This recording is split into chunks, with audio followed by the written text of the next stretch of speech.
Hai, ketemu lagi dengan channel Chemistry kita. Kali ini saya akan melanjutkan pembahasan TPS UTBK 2021 untuk aspek pengetahuan dan pemahaman umum part yang pertama.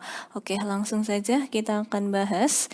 Di sini ada teks pertama. Teks pertama digunakan untuk soal nomor 1 sampai dengan soal nomor 5. Kita ke pertanyaannya langsung. Pertanyaan yang pertama, topik bacaan di atas adalah yang mana? Oke, untuk mencari topik itu merupakan inti bahasan. Jadi nanti kita akan cari tiap paragraf di teks ini inti bahasannya adalah apa. Oke, paragraf pertama, kata teknologi berasal dari bahasa Yunani yaitu teknologia, tekne yang berarti keahlian dan logia yang berarti pengetahuan. Dalam pengertian sempit, teknologi mengacu pada objek benda yang dipergunakan untuk kemudahan aktivitas manusia seperti mesin, perkakas, atau perangkat keras. Untuk paragraf 2, dalam pengertian yang lebih luas, teknologi dapat meliputi pengertian sistem, organisasi, dan juga teknik. Oke, jadi dari dua paragraf awal ini kita tahu bahwa yang dibahas itu mengenai pengertian teknologi. Kalau dari paragraf pertama itu mengenai pengertian sempit, sedangkan paragraf 2 itu adalah pengertian yang lebih luas. Kalau kita cek di paragraf 3 pun, di sini ada kalimat, jadi teknologi bisa menjadi semacam perpanjangan tangan manusia untuk dapat memanfaatkan alam dan sesuatu yang ada di sekelilingnya secara lebih maksimal. Paragraf ketiga ini juga membicarakan mengenai pengertian atau definisi dari teknologi. Jadi teks ini yang dibicarakan intinya adalah mengenai pengertian teknologi. Oke, kita analisis pilihan jawabannya. Pilihan A, contoh penggunaan teknologi dalam kehidupan sehari-hari, bukan ya? Kemudian pilihan B, pengertian teknologi dalam arti sempit dan luas. Oke, iya ya, ini yang dibahas di paragraf dalam teks 1 ini. Jadi kita simpan dulu pilihan B. Pilihan C, dampak aplikasi teknologi bagi manusia. Bukan ya, tidak membicarakan dampak. Pilihan D, sudut pandang manusia terhadap teknologi, ini juga bukan. Sedangkan pilihan E, perkembangan teknologi di zaman modern, ini juga bukan. Sehingga nomor 1 jawabannya adalah pilihan yang B. Nomor 2, konsep teknologi pada bacaan di atas berkaitan dengan apa? Oke, konsep inti dari teknologi tadi, kalau dari teks yang ada di layar ini, untuk mengetahui konsep dari teknologi, kita tinggal cari simpulan saja. Biasanya simpulan itu diawali dengan kata jadi, dengan demikian, dan sebagainya. Nah, tadi kan dari paragraf 1 itu ada pengertian teknologi secara sempit, di paragraf 2 ada pengertian teknologi yang lebih luas. Di paragraf 3-nya, di sini ada kalimat kelima, jadi teknologi bisa menjadi semacam perpanjangan tangan manusia untuk dapat memanfaatkan alam dan sesuatu yang ada di sekelilingnya secara lebih maksimal. Kemudian ditekankan lagi di kalimat 6, dengan demikian, secara sederhana, teknologi bertujuan untuk mempermudah pemenuhan kebutuhan manusia.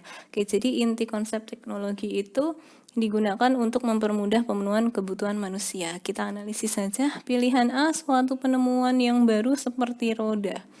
Oke, bukan ya. Kemudian untuk pilihan B, berkaitan dengan bagaimana ia dapat mengendalikan manusia. Bukan juga. Kemudian pilihan C, merupakan alat yang memiliki pengertian sempit dan luas. Bukan seperti itu ya, tadi kan yang didefinisikan apa itu teknologi dari pengertian sempit dan luas. Bukan membicarakan alat yang memiliki pengertian sempit dan luas. Ini konsep teknologinya yang ditanyakan. Sehingga pilihan C juga bukan. Pilihan D, objek yang dipergunakan untuk memperlama aktivitas manusia. Bukan ya, teknologi itu bukan digunakan untuk memperlama. Kemudian pilihan E, alat untuk mempermudah pemenuhan kebutuhan manusia. Nah, ini kan cocok ya dengan kalimat 6 tadi, untuk mempermudah pemenuhan kebutuhan manusia. Sehingga nomor 2 jawabannya adalah pilihan yang E.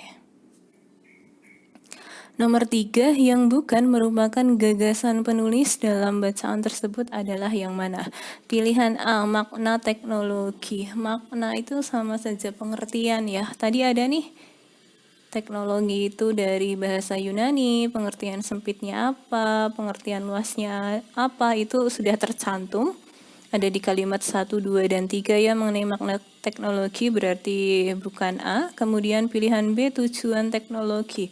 Tadi kita membaca, oke, ada di kalimat ke-6 ini. Dengan demikian secara sederhana teknologi bertujuan untuk mempermudah. Berarti itu ada ya di kalimat ke-6. Kemudian pilihan C, penggabungan teknologi. Di sini tadi ketika kita membaca teks tidak ada yang membicarakan mengenai penggabungan teknologi. Kita coba dulu pilihan D, peran teknologi. Apa itu peran dari teknologi? Bisa kita cek di kalimat ke-8 nih. Jadi salah satunya peran teknologi itu sebagai pengembangan dan aplikasi dari alat, mesin, material, dan proses yang menolong manusia dalam menyelesaikan masalahnya. Ini adalah peran teknologi yang dibicarakan. Nih ya, tadi kan tujuannya dia untuk mempermudah pemenuhan kebutuhan manusia. Dengan cara apa? Nah, perannya dengan cara pengembangan dan aplikasi dari alat, mesin, material, dan proses yang menolong manusia menyelesaikan permasalahannya. Sehingga pilihan D juga bukan, pilihan definisi teknologi ini tadi sama dengan makna teknologi ya. Dia ada di kalimat 1, 2, dan 3. Sehingga yang bukan merupakan gagasan penulis itu adalah penggabungan teknologi. Nomor 3 jawabannya adalah pilihan yang C. Nomor 4, manakah yang bukan merupakan teknologi berdasarkan teks tersebut? Oke, kita cek saja di kalimat 2 tadi ada sepertinya dengan dalam pengertian sempit, teknologi mengacu pada objek benda yang dipergunakan untuk kemudahan aktivitas manusia, seperti mesin, perkakas, atau perangkat keras. Ada ya, berarti bukan mesin, perkakas, perangkat keras itu bukan, CDE bukan. Kemudian pilihannya tinggal aplikasi atau roda. Nah, di sini, di kalimat terakhir nih ada. Akan tetapi penemuan yang sangat lama seperti roda itu dapat disebut sebagai teknologi. Oke, berarti roda ini juga termasuk teknologi, yang bukan itu adalah aplikasi. Sehingga nomor 4 jawabannya adalah pilihan yang A. Kemudian nomor 5, pernyataan yang sesuai dengan isi teks di atas kecuali yang mana? Oke, ini teks yang baru ya. Teks berikut digunakan untuk menjawab soal nomor 5 sampai dengan soal nomor 10. Oke, kita analisis saja dari pilihan A, nanti biar kita bisa cek langsung. Pilihan A, pemerintah perlu memikirkan rencana strategis pengurangan impor gandum. Oke, kita baca teksnya.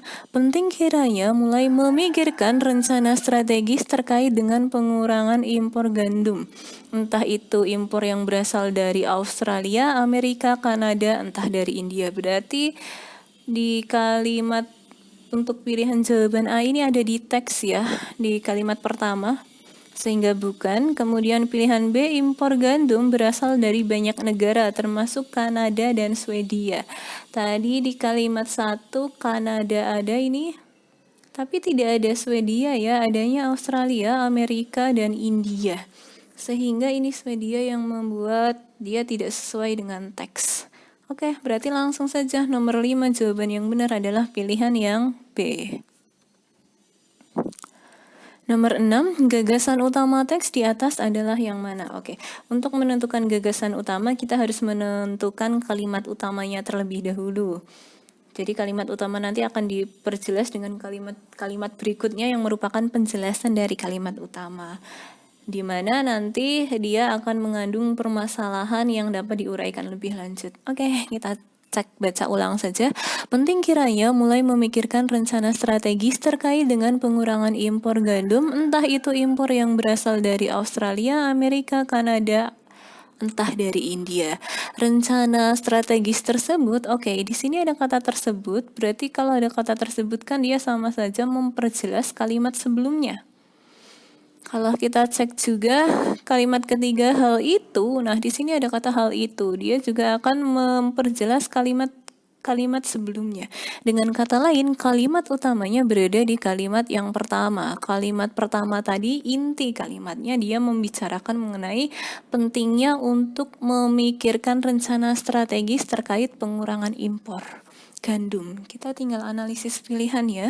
Pilihan A, ketergantungan nasional pada impor gandum. Oke, ini yang dibicarakan rencana strategis pengurangan impor gandumnya ya, berarti bukan membicarakan ketergantungannya. Kemudian pilihan B, usaha peningkatan produksi gandum lokal, bukan juga. Pilihan C, volume impor gandum yang terus meningkat, ini juga bukan. Pilihan D, rencana strategis pengurangan impor gandum. Iya ya, yang dibicarakan dari kalimat utama, kalimat pertama tadi itu kan mengenai bagaimana rencana strategis untuk mengurangi impor gandum. Sehingga nomor 6 jawabannya adalah pilihan yang D. Nomor 7, kata kenaikan pada kalimat 4 teks tersebut bersinonim dengan kata apa? Oke, kita cari saja ini kalimat keempat. Data BPS menunjukkan impor gandum secara nasional pada tahun 2010 sampai 2019 mencapai 7,4 juta ton dan mengalami kenaikan. Kenaikan berarti peningkatan ya, menjadi 7,8 juta ton tahun 2011 sampai 2012. Berarti ada peningkatan, kenaikan. Oke, kita analisis pilihan jawabannya. Ini yang ditanyakan sinonim. Tunggangan, bukan ya, karena tadi ada penambahan. Oke, bertingkat juga bukan. Pilihan C, penambahan. Oke, iya ya, kenaikan itu bersinonim atau sama dengan penambahan di dalam teks pada kalimat keempat. Sehingga nomor 7 jawabannya adalah pilihan yang C. 8. Kalimat yang tidak padu dalam bacaan di atas adalah kalimat yang mana? Oke, kalimat tidak padu itu artinya dia ambigu atau tidak sesuai dengan isi teks. Jadi dia tidak sesuai dengan kalimat-kalimat sebelumnya. Kita cek saja dari kalimat 5. Berarti saya akan baca dari kalimat 4 ya. Data BPS menunjukkan impor gandum secara nasional pada tahun 2010 sampai 2019 mencapai 7,4 juta ton dan mengalami kenaikan menjadi 7,8 juta ton pada tahun 2011 sampai 2015. Guna mengurangi ketergantungan nasional pada gandum impor, ada rencana strategis yang dapat ditempuh yaitu memprioritaskan peningkatan produksi gandum lokal. Oke, berkaitan ya, kalimat kelima ini masih cocok dengan kalimat keempat, artinya dia padu. Kalimat ke-6, sempat beredar informasi di masyarakat bahwa tanaman gandum bukanlah tanaman asli Indonesia, sehingga tidak bisa tumbuh di negeri ini. Oke, ini masuk ya, tidak masalah. Oleh sebab itu, kita seharusnya tidak perlu mengimpor gandum ke Indonesia sebab itu sia-sia. Ini tidak nyambung ya. Tadi kan di kalimat ke-6 dia membicarakan bahwa sempat beredar informasi bahwa tanaman gandum itu bukanlah tanaman asli Indonesia. Kita cek saja kalimat ke-8. Benar bahwa gandum bukanlah tanaman asli Indonesia, namun tidak berarti gandum tidak dapat tumbuh di negeri kita. Oke, jadi kalimat ke-8 ini aslinya penjelasan lebih lanjut dari kalimat ke-6. Nah, ada tambahan di kalimat 7 ini tidak padu, ambigu ya, tidak sesuai dengan teks. Sehingga nomor 8, kalimat yang tidak padu adalah kalimat ke-7, yaitu pilihan yang C. 9. Manakah pernyataan berikut yang jawabannya tidak ada dalam teks di atas? Oke, kita analisis saja. Pilihan A, apakah rencana strategis yang bisa ditempuh untuk mengurangi ketergantungan nasional terhadap impor gandum? Ini tadi ada di kalimat nomor 5 ya. Guna mengurangi ketergantungan nasional pada gandum impor, ada rencana strategis yang dapat ditempuh, yaitu memprioritaskan peningkatan produksi gandum lokal. Sehingga pilihan A ada jawabannya, berarti bukan. Kemudian pilihan B, mengapa pemerintah perlu membuat rencana strategis pengurangan impor gandum? Oke, ada di kalimat kedua ya, ini tadi, rencana strategis tersebut semakin penting mengingat kebutuhan nasional akan gandum kian meningkat. Jadi kita harus ada rencana strategis pengurangan impor gandum karena kebutuhan nasional akan gandum kita itu kian meningkat. Sehingga pilihan B juga bukan. Pilihan C, berapakah kenaikan impor gandum pada tahun 2010 sampai 2011? Ada di kalimat keempat nih. Data BPS menunjukkan impor gandum secara nasional pada tahun 2010 sampai 2011 mencapai 7,4 juta ton. Ada jawabannya ya berarti bukan pilihan C juga. Pilihan D, mengapa tanaman gandum tidak dapat tumbuh di Indonesia? Nah, ini ada di kalimat ke-8, benar bahwa gandum bukanlah tanaman asli Indonesia, namun tidak berarti gandum tidak dapat tumbuh di negeri kita. Dengan menentukan lokasi dan iklim penanaman yang sesuai, tanaman gandum dapat tumbuh dengan baik di Indonesia. Artinya kan, walaupun gandum itu bukan tanaman asli Indonesia, dia dapat tumbuh dengan baik di Indonesia dengan menentukan lokasi dan iklim penanaman yang sesuai. Sehingga pilihan D itu tidak tepat ya, karena ada jawabannya di teks. Sehingga untuk nomor 9 itu jawaban yang benar itu adalah jawaban yang D. Nomor 10, pernyataan yang sesuai dengan teks tersebut adalah yang mana? Kita analisis dari pilihan A, meningkatnya kebutuhan nasional akan gandum. Oke, kita cek dari teks tersebut, tadi itu ada di kalimat nomor 2 ya. Rencana strategis tersebut semakin penting mengingat kebutuhan nasional akan gandum kian meningkat. Hal itu dapat diketahui dari semakin meningkatnya volume impor gandum secara nasional belakangan ini. Diperjelas lagi dari data BPS menunjukkan impor gandum secara nasional tahun 2010 sampai 2011 itu mencapai 7,4 juta ton dan mengalami kenaikan menjadi 7,8 ton pada tahun 2011 sampai 2012. Sehingga jelas nomor 10 ini jawabannya itu adalah pilihan yang A tanpa kita cek yang lain. Karena apa? Rencana strategis itu kita perlukan dalam pengurangan impor gandum karena meningkatnya kebutuhan nasional. Oke, cukup sekian untuk pembahasan soal prediksi TPS UTBK 2021 untuk PPU, pengetahuan dan pemahaman umum. Jika ada yang mau mendownload filenya, bisa diklik link yang ada di kolom deskripsi. Jika ada yang mau ditanyakan, silahkan ditanyakan. See you.